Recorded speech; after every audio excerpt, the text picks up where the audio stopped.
বিশ্বাসের কারণে মানুষ মজজুব হয়, দিশেহারা হয়, অচেনা হয়ে যায়, পৃথিবী তার কাছে মূল্যহীন হয়ে পড়ে। যেমন একজন মানুষ যদি 50,000 কোটি টাকার মালিক হয়, 50,000 কোটি টাকায় তার ডেইলি ব্যবসা 2-3 কোটি টাকা ব্যবসা হয়, সে লোকটির কাছে একটি 2 টাকা দামের দোয়েল পাখি মার্কা নোট এটা যদি পকেট থেকে পড়ে যায়, সে লোকটি কখনো গাড়ি থেকে নেমে ওই 2 টাকা পড়ে গেছে ওটা আনতে যাবে না।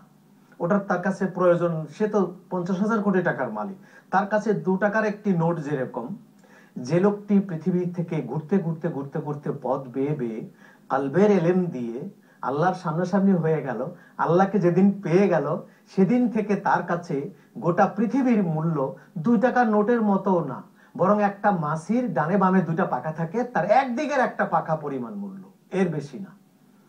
তো তখনই সে মানুষটি হয় প্রকৃত মানুষ, তখনই সে মানুষটি হয় উত্তম মানবতার অধিকারী, উত্তম চরিত্রের অধিকারী, তখনই সেই মানুষটি আল্লাহর ওলি হয়, তখনই সেই মানুষটি নবী পাকের আশেক হয়, হুজুর পাক সাল্লাল্লাহু আলাইহি ওয়াসাল্লামের আশেক হয়, তখনই। তো ওই পর্যন্ত যাওয়ার জন্য যে বিদ্যা, সে বিদ্যার নাম ইলমে লাদুন্নি। সে ইলমে লাদুন্নি মানুষকে আস্তে আস্তে সেখানে পৌঁছে দেয়। এখন কথা হচ্ছে, এলেমের দুটো ধারা, যেটা বাহ্যিক অর্জন করা এলেম, এটার জায়গা হচ্ছে মানুষের মস্তক, মানুষের খুলি, মাথার মগজ। আর ইলমে লাদুন্নি যেটা, এটার অবস্থান হচ্ছে কাল্ব।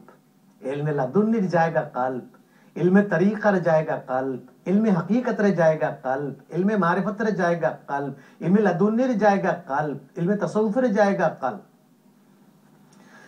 সুতরাং এই পর্যায়ে একটা ফোন আসছে, আমরা ফোনটা ধরে নিয়ে তারপর কথা বলি। জি বলুন। আসসালামু আলাইকুম।